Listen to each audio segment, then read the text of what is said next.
Olá, amigos e amigas, muito obrigado por acessar o canal Ramilfo Ensina. Na batalha de Josué, que Josué e o povo teve contra os amorreus, o sol parou? O que são os livros apócrifos? Escolher o bem afeta a nossa liberdade de escolha? Ainda hoje em dia precisa-se de paz com coragem? Jesus Cristo, em sua vinda, ele virá de vermelho? Veja isso e muito mais.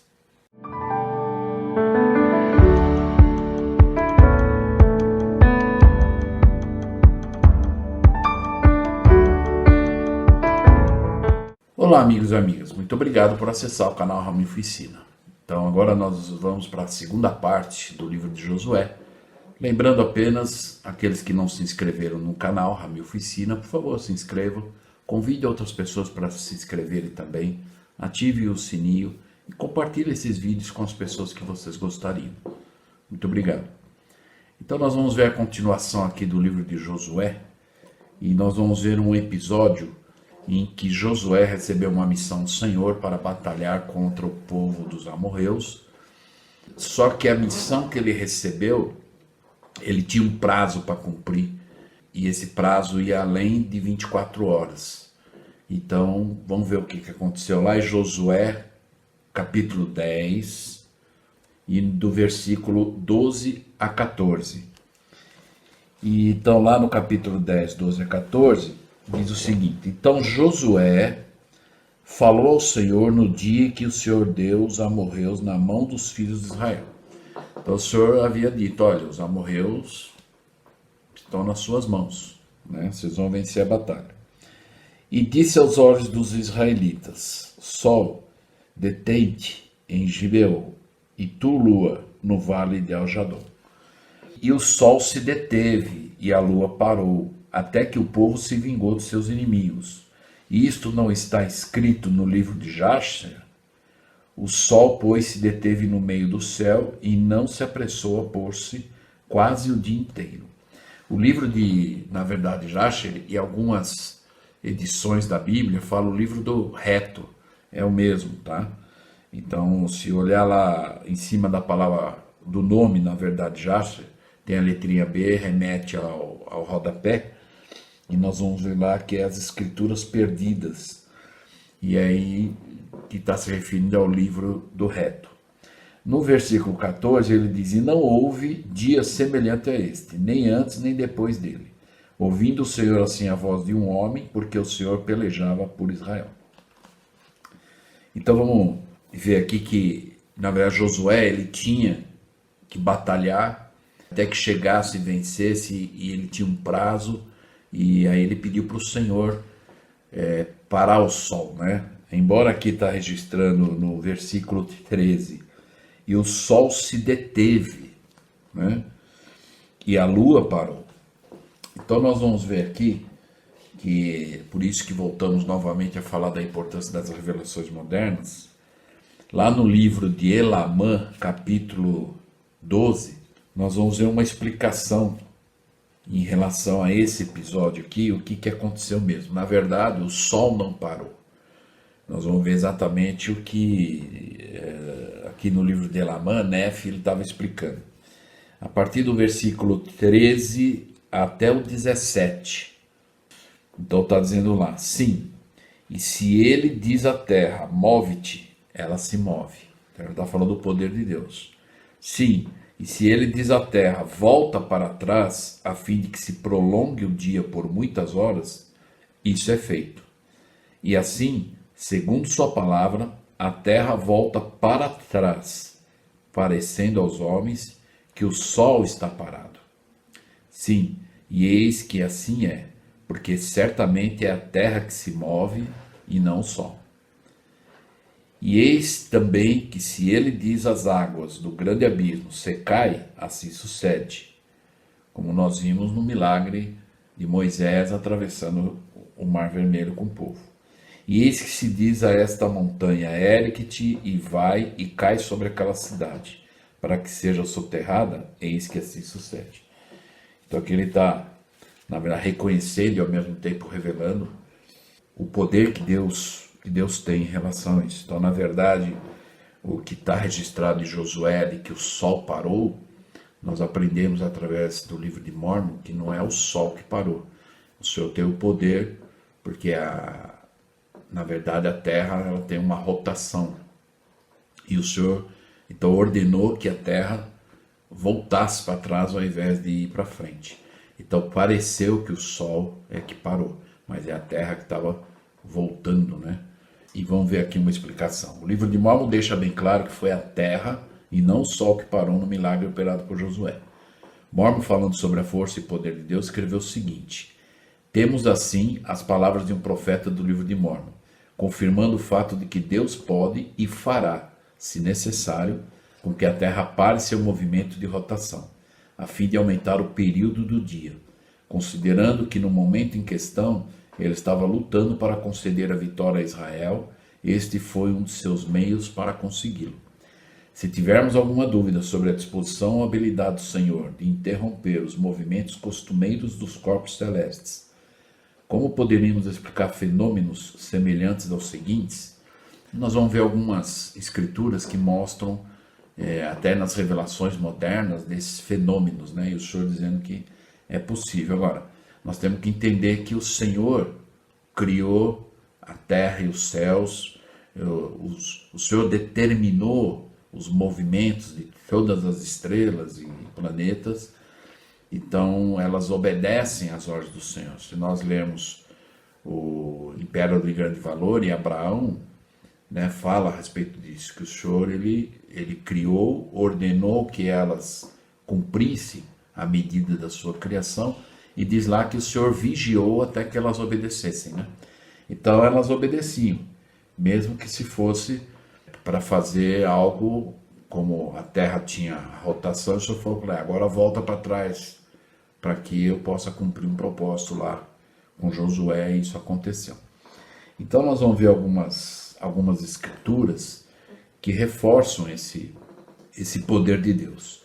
Em Doutrina e Convênios 29 diz lá: mas eis que vos digo que antes que venha esse grande dia, o sol escurecerá e a lua tornar-se-á em sangue e as estrelas cairão do céu e haverá maiores sinais acima do céu e embaixo da terra.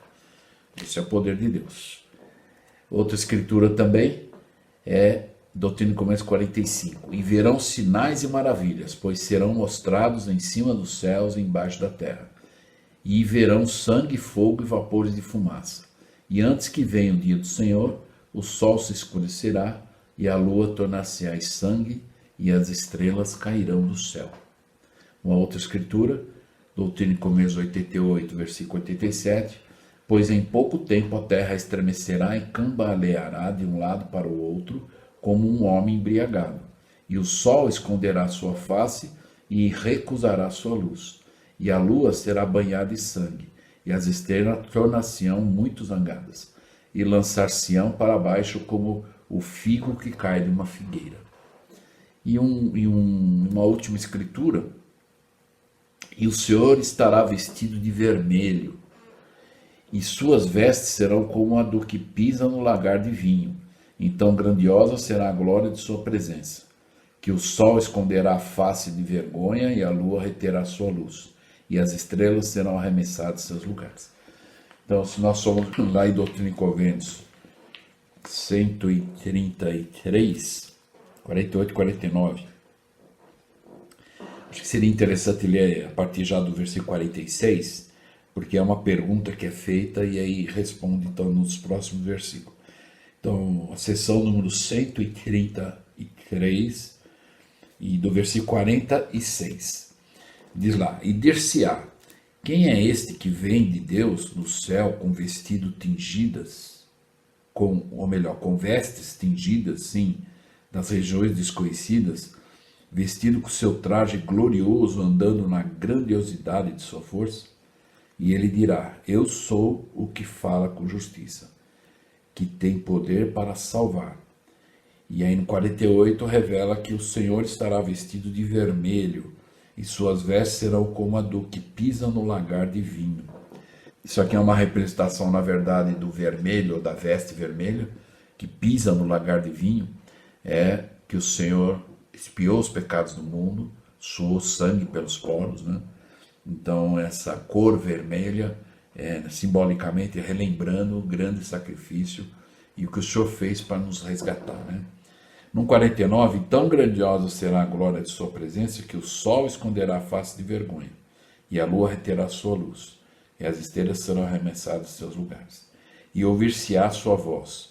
Eu sozinho, isso no versículo 50, eu sozinho pisei no lagar, e sobre todos os povos trouxe julgamento, e ninguém estava comigo. Então lembrar que lá no jardim de Getsemane ele foi com os apóstolos, mas ele pediu para que Pedro, Tiago e João ficassem uma certa distância. Ele entrou no jardim, por isso que ele diz lá que ninguém estava comigo, né, naquele momento. E no 51, para encerrar, ele diz: E esmaguei-os no meu furor, e pisei-os em minha ira, e seu sangue salpiquei em minhas vestes, e manchei toda a minha vestidura, pois esse era o dia da vingança que estava em meu coração. Então, para aqueles que não aceitam Jesus Cristo como seu Salvador e Redentor, não se alinham para que a expiação tenha efeito, né? A ira de Deus vai estar acesa. Então, aqui mais uma vez, as escrituras modernas, a importância de mais revelação, como nós vimos na aula passada, sobre aqueles que falam que a Bíblia tem toda a verdade, e nós não iríamos entender, nós iríamos só ficar no contexto de que o sol parou, mas hoje a gente vê até pela ciência, né? E de que na verdade o que se move é a Terra e não o Sol. Então, mas isso foi revelado, né, nas Escrituras, no livro de Mórmon, e a importância de revelação contínua, né? Então o Sol não parou, foi a Terra que voltou para trás a rotação, parecendo que o Sol é que parou. E que Deus tem esse poder, né? Que a criação obedece a tudo que Deus ordena, né? E elas vão obedecer. Então, alguns às vezes podem perguntar, desse livro que nós falamos no versículo 13, o livro de Jasser, ou o livro do reto, né? Onde estão esses livros, né? Então, a gente precisa entender que existem muitos livros, né, que foram, desde o Velho Testamento, alguns do Novo Testamento foram escritos, e são livros, vamos dizer, perdidos, né? Em que consiste o livro do reto e onde pode ser encontrado? Então, como numerosos outros livros mencionados no Velho e no Novo Testamento, mas que se encontram em suas páginas o livro do reto, esse livro, né, de Jasser. Parece ter sido uma fonte que continha relatos de feitos heróicos de Israel antiga. Muitos a consideram que tenha sido escrito em versos, mas provavelmente continuam também alguns trechos em prosa. Hoje em dia se conhece um livro com esse título, porém sua origem é duvidosa, de acordo com a maioria dos eruditos, e provavelmente não é o mesmo mencionado no Velho Testamento. E mais uma vez, a importância da revelação moderna.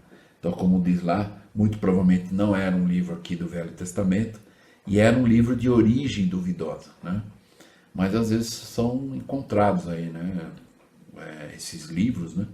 E por revelação moderna, o próprio profeta Joseph Smith, ele tinha perguntado ao Senhor sobre esses livros e se ele poderia fazer a tradução desses livros, né? Então nós vamos ver na seção 91 de Doutrina e Convênios, era bem curtinha, são na verdade 6 versículos.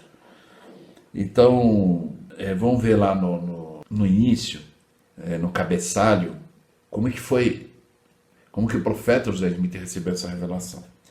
Então diz lá: revelação dada por intermédio de Joseph, o profeta, em Kirtland, estado de Ohio, em 9 de março de 1833. Nessa época, o profeta fazia a tradução do Velho Testamento e, tendo chegado à parte dos antigos escritos, chamados apócrifos, ele consultou o Senhor e recebeu essa instrução. Então ele perguntou: olha, e esses livros que cita, mas não existem na Bíblia, né? E que são considerados apócrifos. Apócrifos são livros de origem duvidosa, né? E aí ele disse para o Senhor se ele podia traduzir aquilo. E aí a resposta do Senhor, a partir do versículo 1, ele diz: em verdade assim vos diz o Senhor, com referência aos apócrifos. há muitas coisas neles que são verdadeiras e estão na maior parte traduzidas corretamente. Há muitas coisas neles que não são verdadeiras, que são acréscimos feitos pelas mãos de homens. Por isso que é de origem duvidosa, né? Não é, na verdade, 100% verdadeiro. Tem a verdade mesclada com coisas que não é verdade. No versículo 3 diz: em verdade vos digo que não é necessário que se traduzam os apócrifos. Aí o senhor, claro, ele disse, mas quem quiser ler, quem quiser, né? Aí ele dá uma instrução. Portanto, aquele que os ler, que compreenda, pois o Espírito manifesta a verdade. E aquele que for iluminado pelo Espírito se beneficiará com eles. Quem vai saber?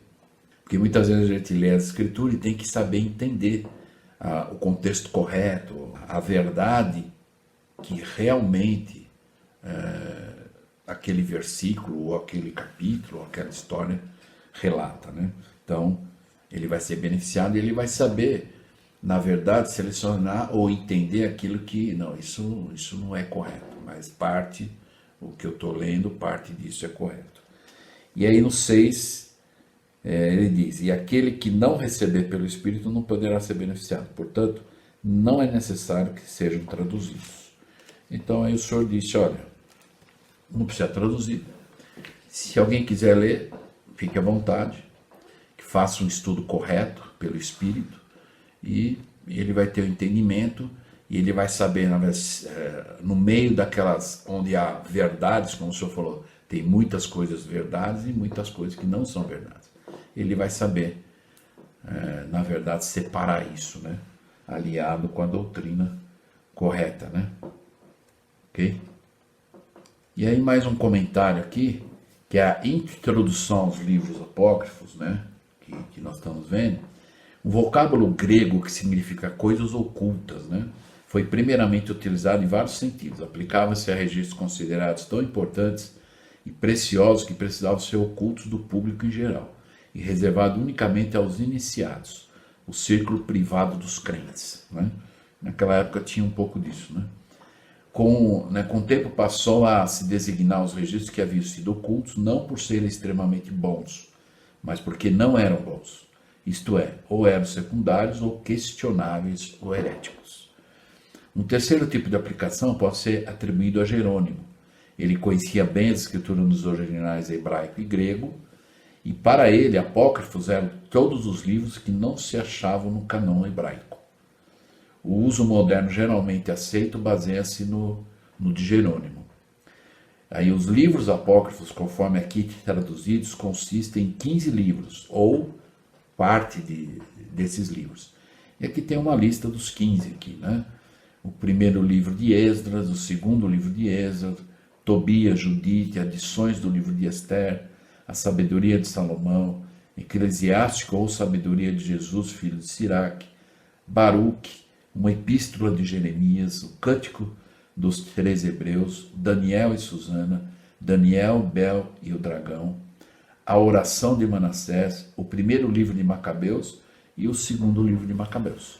E aí nós lemos aí Doutrina e Convênios 91, onde diz que esses são os livros que o senhor disse para Joseph, não há necessidade de você traduzir, mas quem quiser ler, que faça pelo Espírito, para poder então entender a parte que é verdade e a parte que não é verdade, para não se confundir e não cair em erros, né? Uma outra coisa que nós vamos ver aqui, e que é uma escritura muito conhecida, citada em vários discursos e ensinamentos, principalmente em relação à importância da família, e como aquela época o povo ainda, muitos membros ainda caíam no erro da idolatria, de adorar deuses, né? Imagens e tudo mais.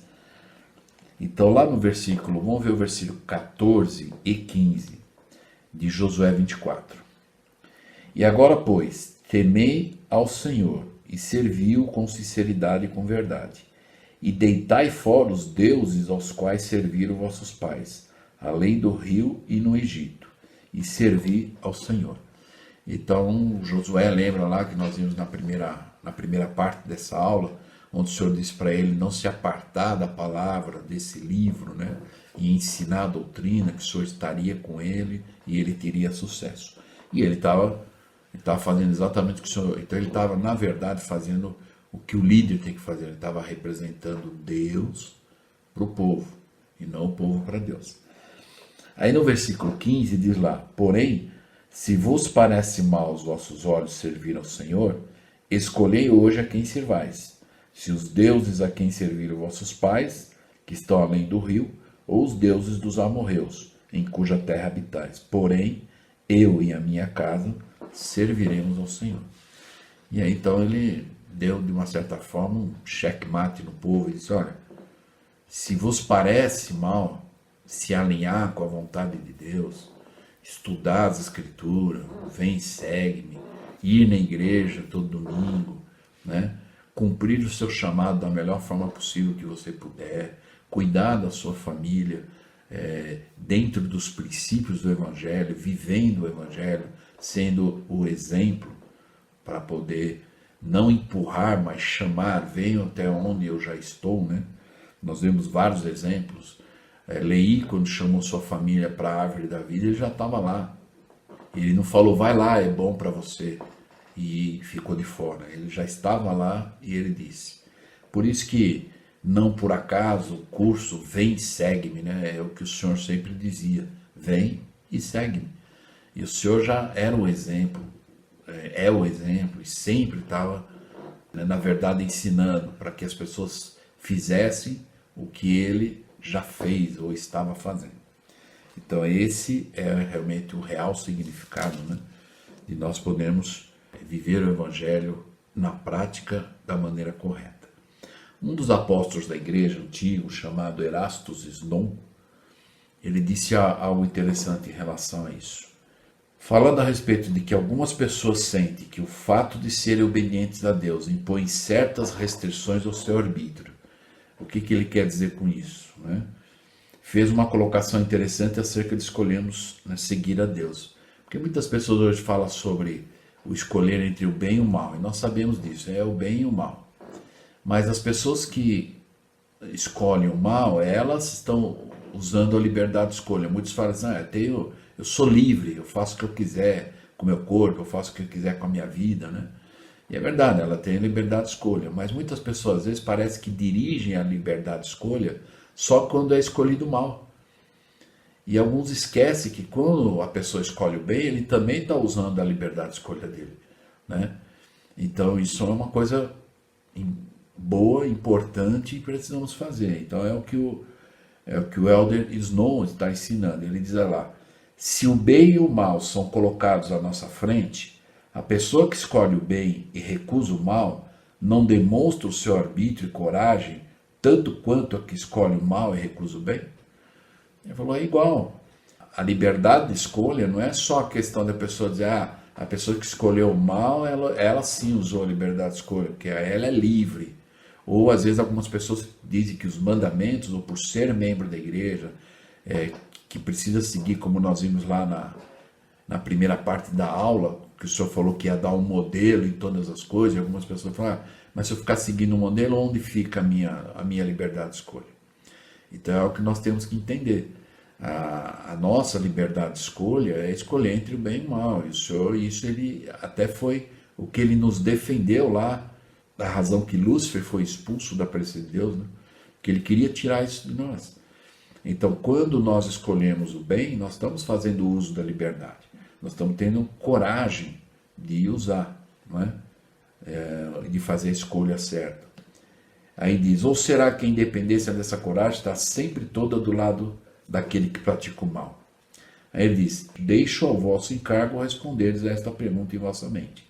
Deixarei que o futuro determine quem agiu sabiamente na escolha de sua liberdade e independência. Então é algo que nós precisamos ter em mente.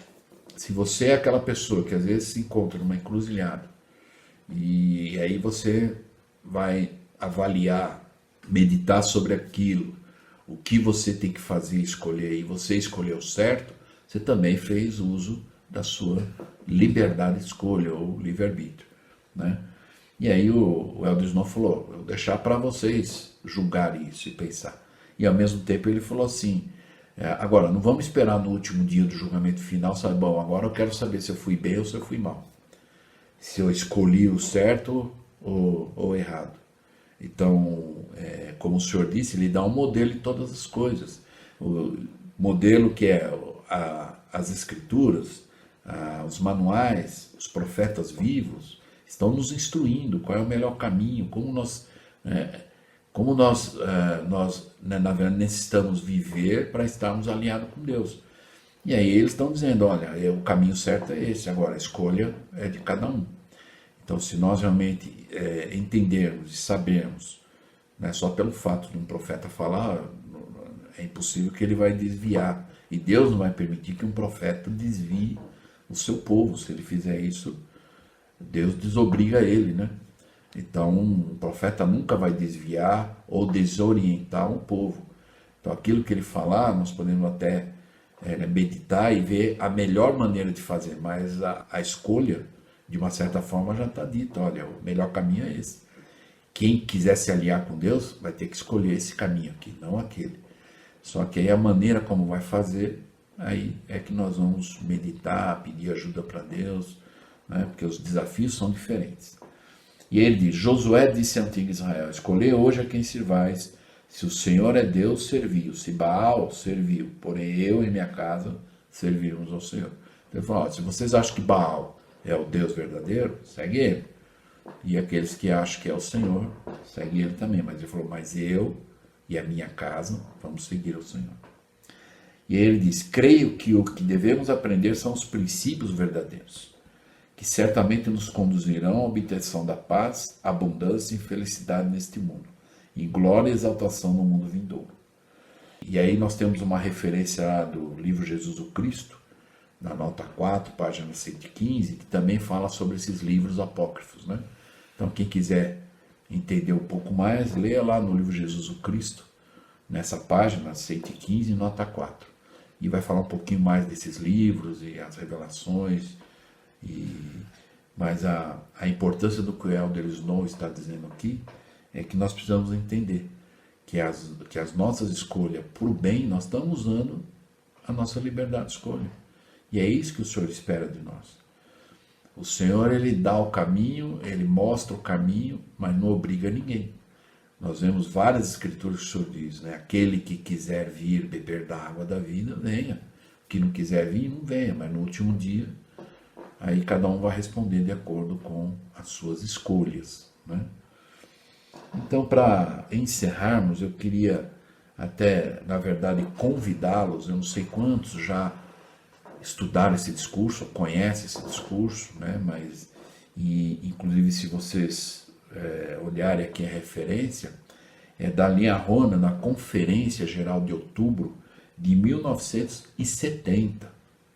Isso na Conferência de Outubro, só que foi publicado, né, na Linha Rona, que é, de uma certa forma, excepcionalmente, né? A Linha Rona do mesmo ano, né? Que antigamente não era... Normalmente era conferência, depois de 6 meses é que nós iríamos ter os discursos, mas nessa, por uma razão excepcional, na mesma conferência, ali a Rona de Outubro saiu esse discurso também. E na página 15 e 16. Tem um discurso do bispo Vitor Brau, que ele era o segundo conselheiro no bispado presidente na época. E ele então discursou na conferência geral, e o título do discurso dele é esse: Precisa-se paz com coragem.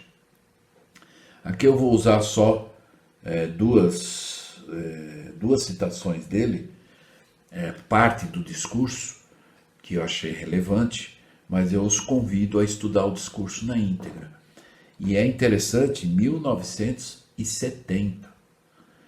E lendo esse discurso, mesmo nessas poucas palavras que nós vamos ver aqui, nós vamos ver o quanto é atual isso. Parece que o bispo Vitor Brown, ele tá falando para os dias de hoje. Por quê? Porque o bem e o mal sempre existiu desde o início do mundo, só mudou as pessoas. Então hoje nós temos uma tecnologia, nós temos algumas leis um pouco diferentes, né, do Velho Testamento, mas o mal e o bem é a mesma coisa. é uma luta contra o bem e o mal, né? E nós vemos lá, nós temos as escrituras, Paulo falou, Doutrina e Comércio fala da armadura de Deus, que nós temos que nos revestir com a armadura de Deus para vencer o mal, né? Na verdade, flechas inflamáveis, né? De Satanás, e alguns às vezes pensam que é algo invisível, né? E não é. São as coisas que nós estamos vendo hoje. Hoje, infelizmente, parece que a maioria das pessoas estão se condicionando que é normal as coisas antifamília, que a doutrina ou os ensinamentos do gênero, né, que a pessoa pode escolher qual é o sexo que ela quer e tudo mais, parece algo assim que é normal. E nós sabemos que pelas leis de Deus, e nós aprendemos nas conferências gerais, pelas palavras dos profetas, que muitas leis que os homens aprovam, nem sempre Deus aprova, porque vai contra os princípios de retidão e justiça, né? Então nós temos que ter essa visão, buscar ter essa visão como pais e ensinar nossos filhos abertamente. É muito melhor um pai e uma mãe sentar com o filho, explicar claramente o que é necessário explicar abertamente, quais são as consequências da escolha do lado mal e do lado bem, e ajudar o filho a se manter naquele caminho. Muitos pais usam, às vezes, a questão do livre-arbítrio para dizer que, não, eu vou esperar, meu filho ainda não tem idade. Gente, as crianças da primária são ensinadas e às vezes entendem muito mais do que um adulto. A doutrina, eu estou falando. Então, nós não podemos cair nesse erro, sermos enganados, né? Achando que os nossos filhos... Claro que cada pai e cada mãe sabe como ensinar os seus filhos dentro da esfera de entendimento deles, né? E como vai ser feito isso, cada pai e cada mãe que decide, mas tem que ser ensinado. Isso é errado, isso não pode, você não pode permitir isso, né? Porque senão o mundo vai ensinar. As pessoas que às vezes apoiam e aprovam coisas, ou que não ligam se a coisa é errada ou não, vai ensinar. E nossos filhos precisam ir para o mundo com a visão do que é certo e do que é errado, para eles terem as suas decisões. Como em muitas conferências gerais já foi ensinado, e assim de uma forma geral nós podemos pensar assim: se tudo que o seu filho sabe é o que você, pai e mãe, ensina, você está seguro de que ele vai saber se proteger das coisas erradas do mundo? Então é algo que os pais precisam pensar. Às vezes eles acham que é a igreja que tem que ensinar, é a primária, é a organização rapazes e moças. E nós sabemos que isso é um auxílio. A igreja auxilia com os materiais didáticos, manuais, ensinos e as oportunidades de atividades e programas. Mas o maior e o melhor ensino é no lar. É o pai e a mãe que vai determinar. Olha, isso aqui vai ser bom para a nossa família, isso aqui não. E ponto. E é assim que vai ser. E os líderes vão respeitar isso. Podem ter certeza. E eles têm que respeitar. Se o pai e a mãe disser é assim, é o pai e a mãe que está dizendo. Então é algo... Claro, se é algo não condizente com o evangelho, o líder vai tentar conversar com os pais e alinhar a visão deles para que eles possam... Mas é muito raro, né? Raro. Se acontece, são exceção das exceções. Com certeza, e nós aprendemos, na igreja nós não ensinamos exceções. Nós ensinamos as regras e os mandamentos. Existem exceções? Existe, mas são as regras e mandamentos claros das escrituras e nas palavras dos profetas. E vamos ver o que o Elder, o bispo, né, Brown, que era membro do bispado presidente, o que ele disse. A tolerância tem se tornado tão assentável na sociedade na qual vivemos que muitos de nós estamos receosos de estabelecer sólidas e firmes diretrizes para nós mesmos e para a juventude. Isso nós estamos falando do lar e também na igreja. O Elder Pecker, em um discurso, ele diz assim, que uma mensagem ruim, né, uma mensagem que você passa ruim é a mesma coisa que não dizer nada. Uma mensagem confusa é a mesma coisa que não dizer nada.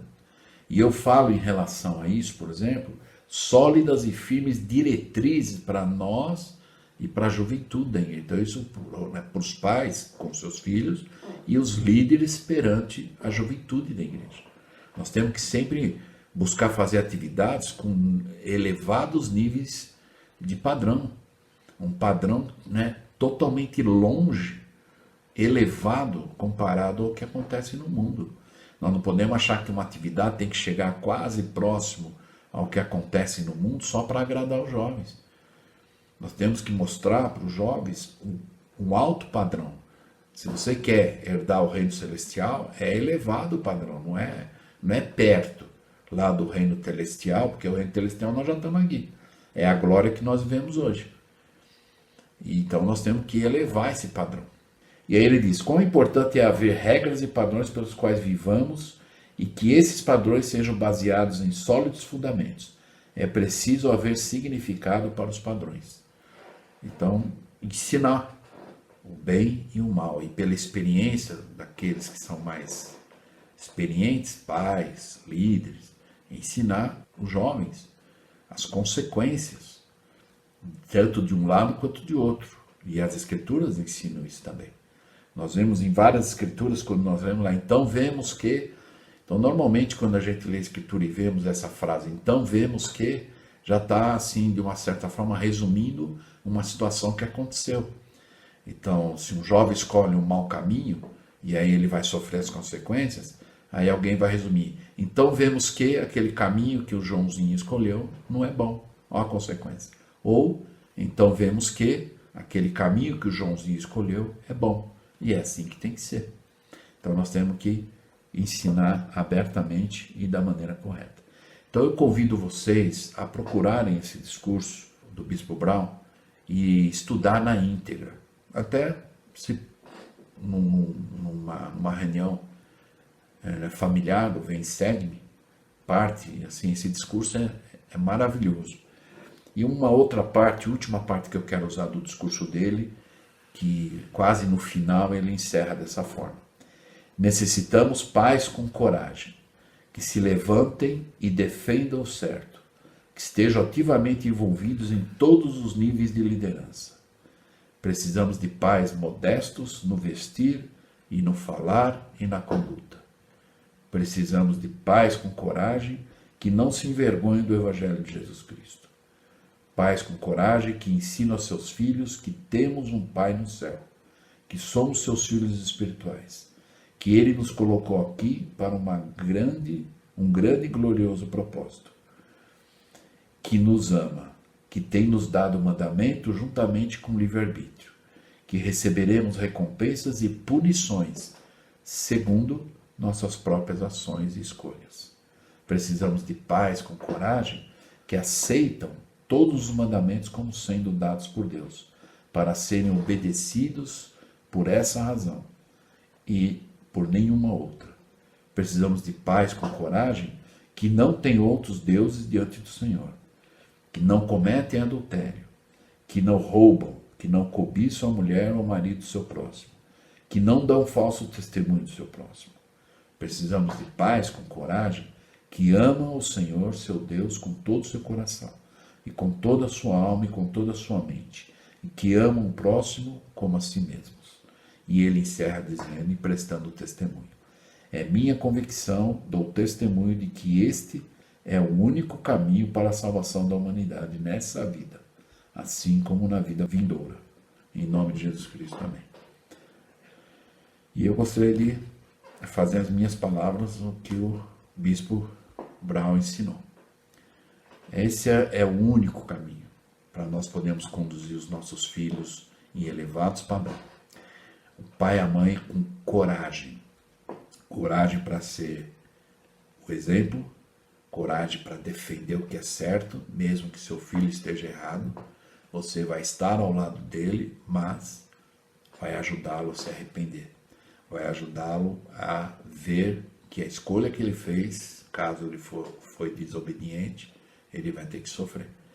E não protegê-lo do erro, que assim é o que nós vimos na aula anterior, de que a lei dizia que você tem, se o seu filho é rebelde e você já não tem mais controle sobre ele, teria que apresentar para os juízes, né?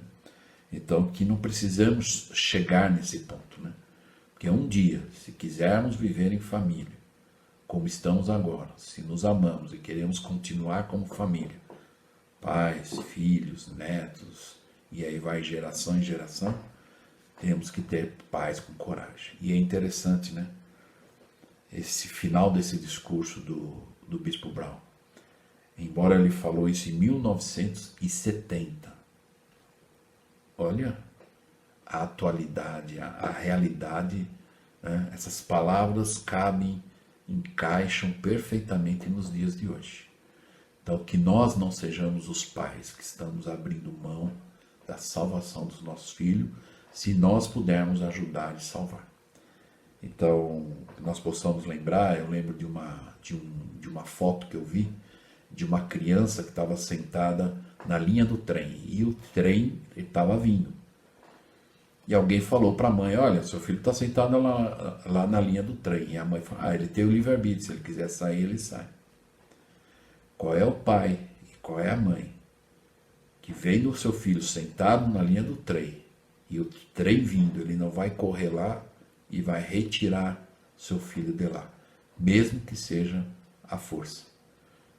Às vezes o filho não quer, mas eu sei que você vai sofrer, mas vem comigo. E aí ele vai entender talvez mais tarde. Por isso que eu disse em alguns vídeos anteriores, quando os pais às vezes falam, meu filho tem o livre-arbítrio, é verdade. Mas você não precisa usar o livre-arbítrio dele, você pode usar o seu para ensiná-lo pelo preceito e pelo exemplo.